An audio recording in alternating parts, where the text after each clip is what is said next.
Jumpa kembali kita hari Minggu ini setelah 2 minggu saya 2 minggu saya tidak ketemu saudara. Ya biasalah, cuaca ini sehat yang kita inginkan, tapi ada saja gangguan-gangguan flu. Makanya Pak Tumbal, Pak Endro yang menyampaikan firman minggu lalu. Terima kasih Pak Indo sudah menggantikan kami. Pak Karel yang mudah-mudahan sehat hari ini. Kemarin juga Pak Karel telepon dengan saya terganggu. Ya itulah, umur tidak bisa dilawan. Rasanya ingin berlari sekencang mungkin, tapi ya apa daya. Kalau ada batu, ada apa saja yang datang. Ya, puji Tuhan, hari ini kita walaupun tidak semua hadir. Pak Akong juga kurang sehat ya Pak ya? Akong juga kurang sehat.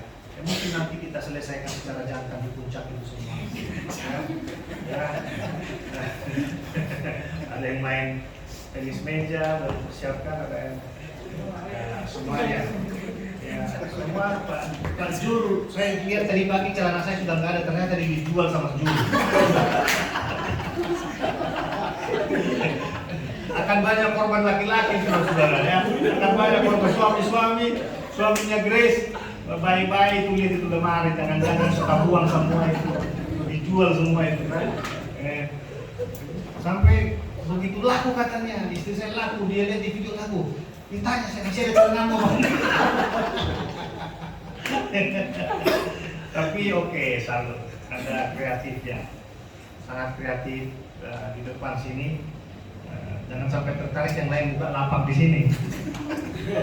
Ya, jualan semua, ada yang jualan lontong Medan kan apa kan. Ya. Hari ini kita akan belajar firman Tuhan Lukas 22. Lukas 22 ayat 24 sampai 27. Nanti Sam siap-siap bantu saya. Tapi ini kita baca bersama-sama dulu. Lukas 22 ayat 24, Lukas 22 ayat 24 sampai 27 saja, nggak usah panjang-panjang. Itu percakapan waktu perjamuan malam. Terjadilah juga pertengkaran di antara murid-murid Yesus. Siapakah yang dapat dianggap terbesar di antara mereka? Yesus berkata kepada mereka, raja-raja, bangsa-bangsa, memerintah rakyat mereka, dan orang-orang yang menjalankan kuasa atas mereka disebut pelindung-pelindung.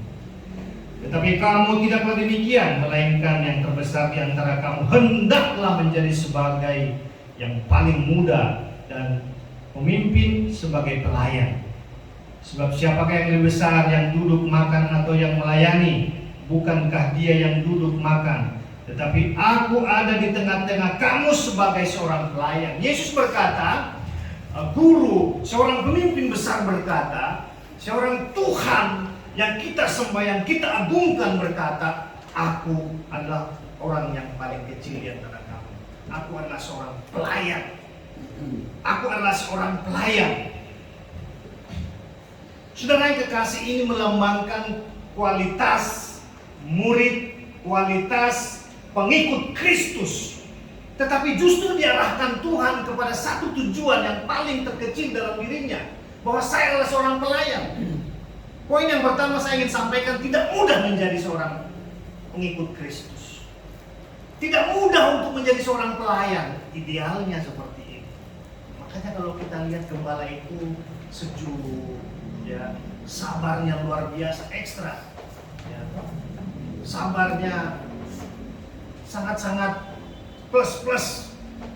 Rata-rata seperti, apalagi udah senior seperti Pak Karel ke atas, itu bawaannya itu lebih kalem, lebih menyelesaikan masalah itu. Makanya saya pernah dengan Pak Karel, pernah itu di Kalimantan. Kami ingin menyelesaikan sebuah proyek persoalan karyawan kami dulu. Kami kerja dengan Pak Karel. Kami ingin memecat ada seorang karyawan, tapi Pak Karel memang orangnya slow, orang Jawa kalah sama orang-orang. Ya, Bapak kenapa tinggalkan ini? Bapak, saya bilang Pak Karel stop. Laki-laki kau saya pecat. Orang Batak punya gaya. ya kan? Kau saya pecat. Ya, masih muda waktu itu kan, sekarang udah lain lagi. Mungkin saya sudah mulai sama dengan Pak Karen. Waktu itu kan 10 tahun lalu, ya kan? Orang kita telepon, kamu di mana itu karyawan kita? Oh, saya ada di Kebong. Saya padahal kita di Kebong, orangnya tidak ada. Ternyata di kota dia. Wih, ini emosi tingkat tinggi nih, ya kan? Nah, ini kita cari di kota, ada di kota dia.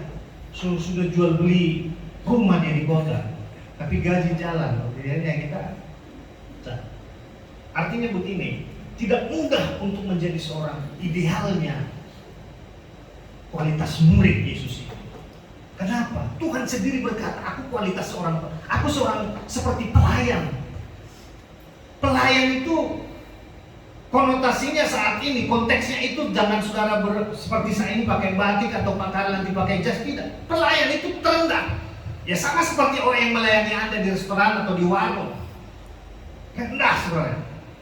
Tapi kalau kamu mau jadi hebat harus seperti itu. Dan saya garis bawah yang pertama saya katakan, tidak mudah sebenarnya untuk menjadi pengikut Kristus. Tetapi Agustinus, seorang teolog abad pertengahan, pernah berkata begini,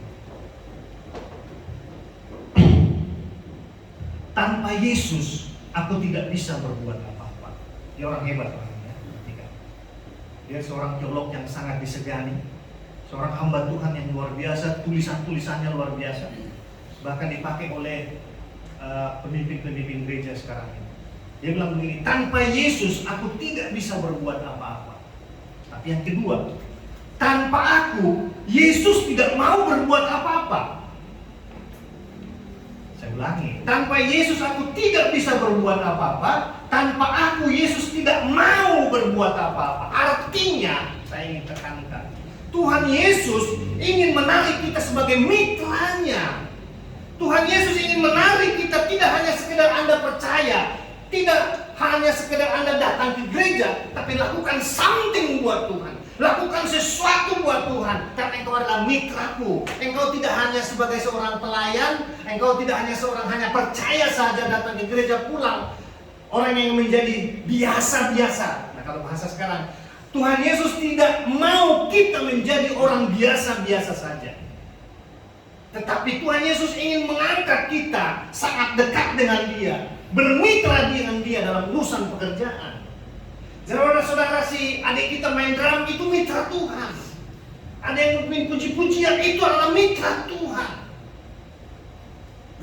Singers itu adalah mitra Tuhan.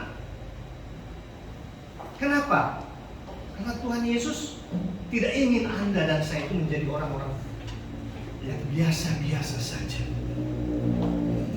Tetapi Tuhan ingin tarik menjadi mitra kerjanya. Saudara, kualitas karyawan itu memang bagus, perlu menjadi karyawan yang hebat. Tapi pemimpin yang hebat, dia akan tarik karyawan-karyawan yang berkualitas menjadi mitra, bahkan menjadi pemilik saham di perusahaan itu. Teman saya, suami mereka juga STH sama dengan saya. Teman saya dulu merintis di Jakarta ini. Kami dulu sama-sama kerja, sama kuliah, sama kerja. Tetapi dia jalannya dia lebih mantap. Dia dipertemukan dengan pengusaha-pengusaha. Akhirnya dia dipakai. Orangnya fasih bicara. Urusan-urusan perizinan dia fasih. Karena apa? Suara sama mukanya udah jelas. Orang Batak. Begitu dia ngomong, orang Jawa sudah kalah 3 langkah. Apalagi bekas sejarawannya itu tebal-tebal kan. Begitu Pak, kata oh iya, jelas. Dan hari ini dia ada saham di perusahaan itu.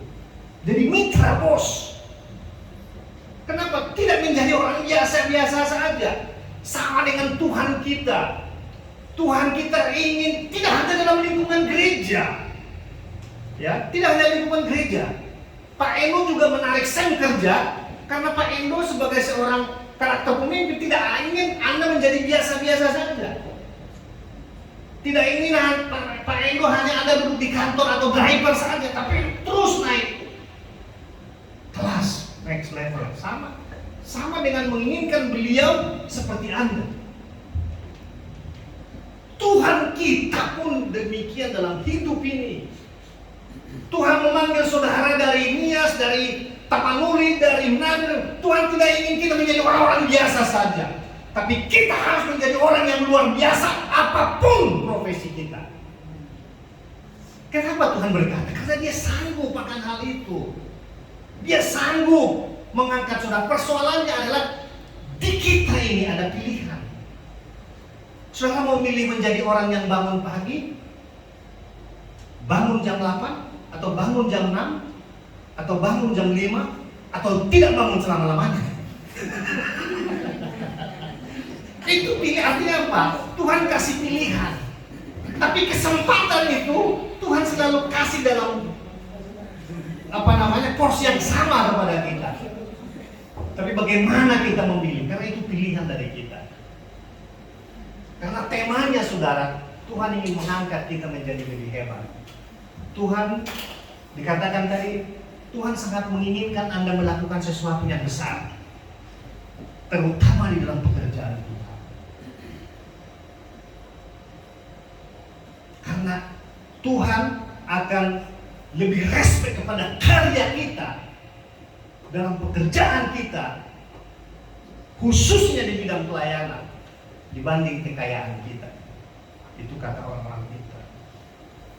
Jadi saudara-saudara yang kekasih, saya ulangi lagi kata Agustinus ini, tanpa Yesus aku tidak bisa berbuat apa-apa, nggak bisa berbuat apa-apa. Semua anugerah Tuhan seolah-olah begitu. Tetapi ingat, tanpa aku Yesus pun tidak mau.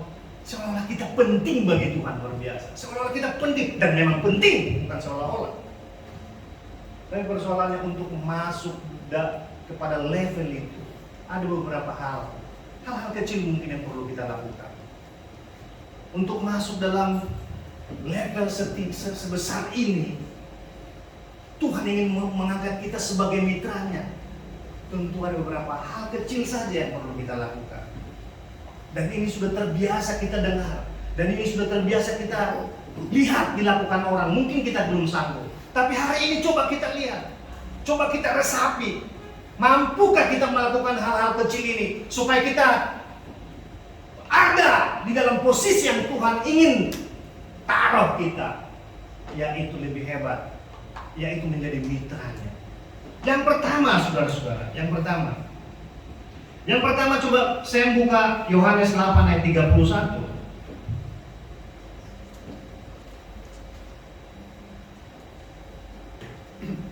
Yohanes 8 ayat 31. Maka katanya kepada orang-orang Yahudi yang percaya kepadanya, jikalau kamu tetap dalam firman-Ku, kamu benar-benar adalah murid-Ku. Jika engkau tetap, artinya berakar dalam firman, berakar dalam Tuhan, berakar dalam satu gereja lokal, ada keseriusan mengikut Tuhan. Maka yang pertama saya akan katakan agar tetap dalam firman, berpegang teguh kepada firman. Maka saya katakan tadi tidak mudah, saudara-saudara, tidak mudah dikuasai oleh firman. Dan ini acuannya adalah mulai memperkatakan sesuatu yang sifatnya rohani, mulai yang makanya ada senior pendeta dari luar negeri kemarin saya coba baca, dia bilang begitu. Yang paling saya inginkan di dunia ini adalah kalau dikasih saya memilih, saya akan memilih ayat Alkitab, karena saya tahu itu adalah kekuatan saya. Hanya menghafal saja mungkin ya beberapa ayat saja. Kalau boleh saya memilih, apa yang saya lakukan pertama di dunia ini adalah menghafal satu nats Alkitab. Karena dia tahu itu adalah sebuah pesuluh dalam hidupnya. Ketika ada dalam kegelapan, maka ketika teringat firman itu ada kekuatan baru. Mungkin kita tidak sadar. Sama seperti orang dokter bilang, saudara-saudara. Ketika dokter selalu beberapa kali saya ke dokter, ketika dicek segala macam, Bapak tidak ada penyakit, mungkin banyak pikiran, banyak stres, tapi Bapak nggak terasa. Saya pikir pikiran apa? Pikiran istri cuma satu, besarnya pun luar biasa, makan banyak. Jadi artinya begini, kadang-kadang kita tidak sadari ada sesuatu yang terjadi. Demikian juga ketika kita, seperti kata tokoh tadi, Dia ingin mengatakan sesuatu firman terus dalam hidupnya, menghafal satu ayat. Dia sadar bahwa mungkin tanpa di awal alam sadarnya Tuhan akan tetap bekerja dengan dia. Makanya poin yang pertama saya katakan hal-hal kecil saja yang sering kita dengar, kita tetap berakar dalam gereja. Tadi Sam di mobil, sekarang udah ikut kolter kedua. Kemarin malam dia sudah datang survei toko saya. Dia survei dulu untuk meyakinkan Pak Butar-Butar penipu atau tidak. Saya kira asuransi dari mana? Untung dia bawa kakaknya. Kakaknya begitu. Artinya ini, saya bangga lihat saya berbicara tentang berakar dalam gereja gitu. Kenapa? Dia sadar bahwa dia bertumbuh, berakar dan mendapat berkat di sini. Itu maksudnya. Saya tidak mengumbar-umbar sebuah, walaupun saya hamba Tuhan, mitranya Pak Karel, supaya dia tetap, saya tidak katakan kamu harus tetap. Enggak, dia sendiri yang ngomong. Berarti dia mulai matang di dalam pertumbuhan iman. Dia mulai matang di dalam mengikut Tuhan. Tidak hanya sekedar datang ke gereja, di gereja di mana, tapi dia tahu sejarahnya. Di sana saya bertumbuh, di sana saya menemukan orang-orang yang tepat. Di sana saya bisa berbicara tentang firman, tentang pengharapan, bahkan dapat berkat pekerjaan. Begitu. Itulah yang disebut dengan berakar di dalam firman. Tidak hanya datang hanya ke gereja saja, begitu saja tidak, pulang tidak. Tapi ada suasana, ada pemikiran-pemikiran baru. Sama halnya saudara-saudara, manusia itu dekat dengan atau mirip dengan apa yang dekat dengan dirinya. Saya selalu katakan itu. Manusia itu, filosofinya manusia itu mirip dengan apa yang dekat dengan dirinya. Kalau orang suka bicara firman Tuhan, ya hatinya, wajahnya bersukacita, penuh pengharapan. Tapi kalau dia suka baca pos kota, mukanya berantakan, karena di sana ada kecelakaan. Pos kota, apalagi orang lampu merah zaman dulu, berdarah-darah dia punya muka kelihatan. Masih mending baca Trubus, mukanya hijau seperti pohon.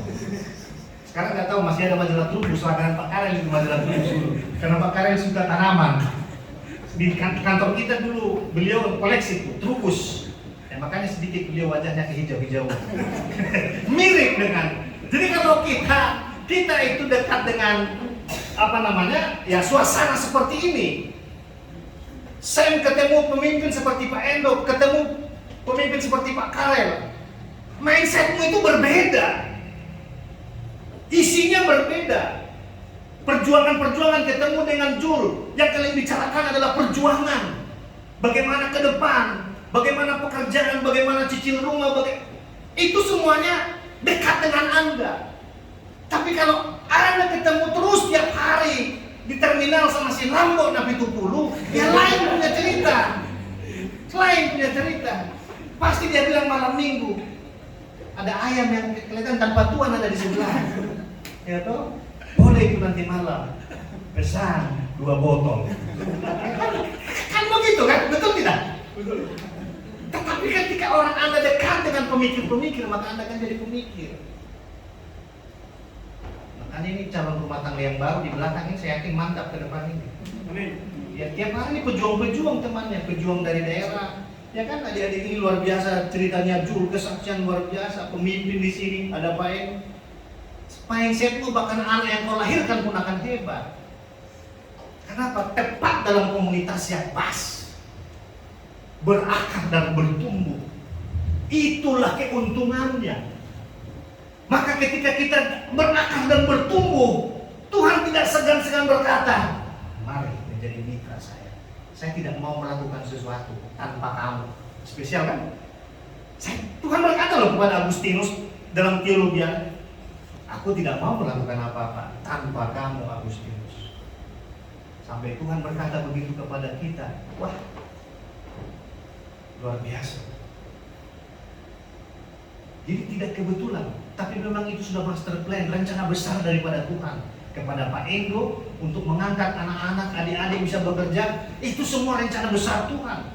Karena Tuhan tidak mau orang lain di sana. Tuhan mau Pak Endo di sana supaya yang lain bisa masuk kerja. Ada persekutuan. Itulah berakar dan bertumbuh. Sangat kompleks sekali. Berakar dan bertumbuh di dalam kebenaran dan dalam komunitas firman Tuhan. Manusia itu dilahirkan dengan bakat. Tetapi ketika kita percaya kepada Kristus, kita dikaruniakan karunia rohani, kita diberikan karunia rohani. Ketika Anda lahir, saya lahir, ada bakat. Seperti orang Batak banyak jadi penyanyi kan. Kalau sudah, jangankan batuk aja udah bagi-bagi suara. Batuk aja bagi-bagi suara. Batuk aja udah bagi-bagi, itu hebatnya. Cuman saya satu-satunya orang Batak di dunia ini gak bisa nyanyi. Ada bakat, tapi ketika kita percaya kepada Kristus, karunia rohani, dan semua itu pasti dimeteraikan. Makanya hadir di sini Jul, orang kreatif, ada pemain drum, ada pemain musik, ada Pak Penny yang mengatur tata gereja, ibadah. Semua itu karunia rohani yang Tuhan meteraikan dan dikembangkan bersama. Dan itu yang disebut dengan mitra Tuhan. Yang kedua, saudara-saudara, Lukas 9 ayat 23, saya.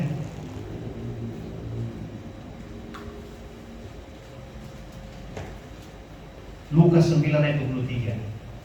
Katanya kepada mereka semua, setiap orang yang mau mengikut aku, ia harus menyangkal dirinya, memikul salibnya setiap hari dan mengikut aku. Saya simpulkan ayat ini, Lukas 9, menundukkan diri sepenuhnya kepada Tuhan, ketuhanan Kristus. Menundukkan diri sepenuhnya kepada ketuhanan Kristus. Jika ada satu bagian dalam diri kita, jika ada satu bagian dalam diri kita pada firman, maka yang lain kurang bernilai. Jadi jika ada sesuatu bagian dalam diri kita ini yang tidak dikontrol oleh firman Tuhan, apakah mata, apakah telinga, apakah tangan, maka sia-sia semua perjalanan hidup.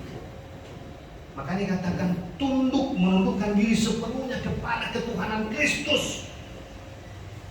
Tuhan Yesus menuntut pengabdian penuh. Menundukkan diri sepenuhnya kepada ketuhanan Kristus.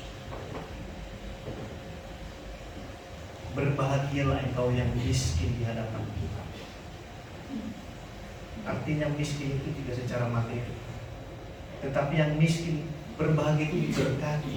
Diberkatilah engkau. Miskin itu artinya orang yang pasrah, orang yang tidak bisa merasa tidak bisa berbuat apa-apa. Jadi diberkatilah, aku akan datang kepada engkau ketika engkau pasrah dan menyerah dan berkata aku tidak bisa berbuat apa-apa. Itulah disebut menundukkan diri kepada Tuhan sepenuhnya. Tuhan sangat senang orang yang pada menyerah. Menyerah dalam arti tanda kutip, bukan menyerah dalam perjuangan. Menyerah kepada Tuhan. Saya tidak bisa berbuat. Tarik nafas, saya tidak bisa berbuat. Itu tunduk sepenuhnya kepada ketuhanan. Tuhan yang bekerja. Justru ketika kita tidak ada sesuatu halangan dalam diri kita untuk kita datang berpasrah sepenuhnya kepada Tuhan, Dia juga enggan melakukan sesuatu kepada kita. Diberkatilah engkau yang merasa tidak punya apa-apa, yang merasa tidak mampu, tidak punya daya. Saya sebut daya, bukan punya apa. Ketika engkau merasa tidak punya daya dan engkau datang kepada Tuhan, Tuhan berkata, diberkatilah. Yakobus jelas mencatat itu. Berbahagialah orang yang tidak punya apa-apa, yang menyerah tanpa syarat kepada Tuhan. Disitulah kita murni mempertuhankan Dia. Disitulah murni kita mempertuhankan kebesarannya, keagungannya. Maka dia ambil alih semuanya. Ketika kita pasrah 1000% seperti itu, tentu dia berkata kembali kepada tema lagi. Mari, aku akan menganggap engkau menjadi mitra saya. Yang ketiga, saya buka sen yang ketiga, Yohanes 13 ayat 34 sampai 35. Yohanes 13 ayat 34 sampai 35. Aku memberikan perintah baru kepada kamu, yaitu supaya kamu saling mengasihi, sama seperti aku telah mengasihi kamu, demikian pula kamu harus saling mengasihi. Ya, dulu. Jadi saudara-saudara, di awal saya katakan tadi, hal-hal yang perlu kita lakukan itu hal-hal yang sudah terbiasa kita dengar dalam renungan, dalam khotbah, dalam ucapan-ucapan rohaniawan. Tapi ini yang perlu kita lakukan untuk kita bisa masuk dalam level Tuhan berkata, mari aku akan menarik, aku akan membuat engkau menjadi mitra saya. Hal-hal kecil yang pertama saya katakan tadi itu adalah murid yang berkenan, seperti berakar di dalam firman. Yang kedua, 100.000% menundukkan diri kepada kuasa Tuhan dan berkata, aku tidak bisa berbuat apa-apa tanpa engkau Tuhan Yesus. Yang ketiga, berbicara tentang kasih. Murid sejati hidup dalam kasih. Tolak ukur atau nilai tertinggi menjadi murid, menjadi mitra kerja adalah harus mampu mengasihi, saling mengasihi.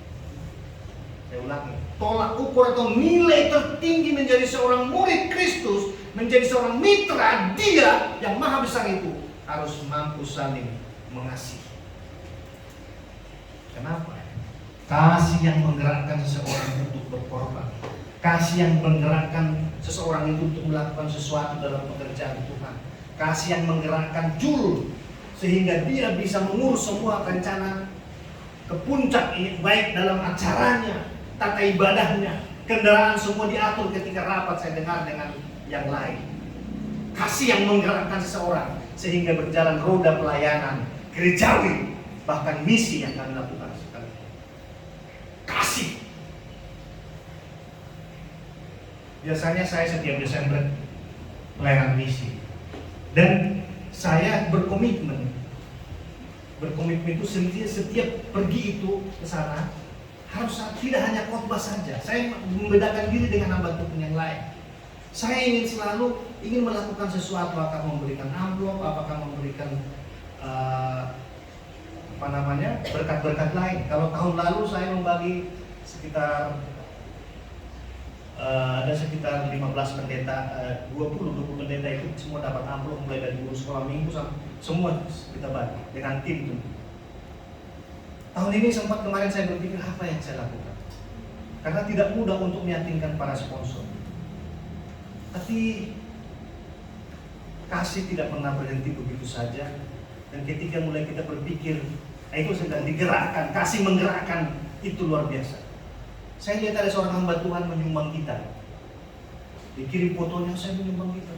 Ini ide yang baik. Saya telepon mitra saya ada berapa pelayanan gereja di Kalimantan. Dalam catatan undangan itu ada 5 gereja saya harus melayani. Oke, 5 gereja, berdoa dulu saya bilang. Kalau bisa kita kasih gitar satu gereja. Terus saya coba konteks presentasikan kepada mitra saya, sponsor. Begini, oke. Siap. Wah, luar biasa, senang sekali saya. Jadi nanti khotbah itu habis khotbah kasih kita 5 tambah lagi 1, mungkin 6. Kasih apa? Kenapa bisa terjadi? Kasih yang menggerakkan saya, kasih juga yang menggerakkan orang itu sehingga bisa berinvestasi untuk memberikan kita. Inilah nilai tertinggi. Kenapa? Kalau berbicara memberi itu bukan persoalan hanya kita punya sesuatu, enggak. Tapi ketika kita punya hati, makanya Joel Osteen dalam bukunya bilang, ketika engkau bangun pagi, engkau berpikir ingin melakukan sesuatu, engkau memang tidak punya. Tapi ketika engkau bangun pagi dan ingin melakukan sesuatu, Tuhan yang bertindak, loh ini loh yang mau kau lakukan. Kira-kira begitu. Kasihlah yang menggerakkan semuanya bisa berjalan. Sehingga orang lain diberkati. Itulah nilai tertinggi menjadi mitra Kristus. Hal yang sederhana saja. Yang berikutnya, Yohanes 15 ayat 8. Yohanes 15 ayat 8. Dalam hal inilah Bapakku dipermuliakan, yaitu jika kamu berbuah banyak dan dengan demikian kamu adalah murid-muridku. Iya, berbuah lebat. Saya dulu dengan Pak Karel mengangkat pohon singkong. Pak Karel masih ada fotonya itu, singkong itu seperti ini panjangnya, besarnya seperti ini, berbuah lebat, senang sekali. Bahkan orang yang melihat di sosial media pasti dia bilang, punya siapa itu? Kan orang bilang, punya, hebat sekali. Senang sekali orang melihat. Jangankan yang lewat sosial media, kita dengan Pak Karel cabut singkong itu. Kalau di sini perumpamaan itu adalah kebun anggur lah. Tapi ini kita bicara singkong realistis saja. Cabut besar sekali. Senang sekali kita melihatnya. Lebat dan besar-besar. Orang lain berkata, siapa pemiliknya itu? Nah, maksud saya, yang keempat ini adalah berbuah lebat. Buah itu kita tunjukkan melalui buah pertobatan kita. Berbuah lebat. Dari mana kita tahu bahwa kita berbuah lebat sebagai milik Kristus, sebagai mitranya? Ya, hasil pertobatan kita, apa yang kita lakukan. Puji Tuhan, kita bisa melakukan aktivitas pelayanan bersama-sama di tempat ini. Apapun bidangmu, itu adalah buah pertobatanmu. Itulah buahmu. Tapi ketika kita tidak melakukan sesuatu, ranting itu nanti akan dipotong, akan ditebas dan dibuang begitu saja. Maka Tuhan anjurkan, kalau kau menjadi mitra saya, kau harus menjadi berbuah lebat. Yang terakhir, bagian pertama. Masih bagian pertama. Yang terakhir, Efesus 4 ayat 12.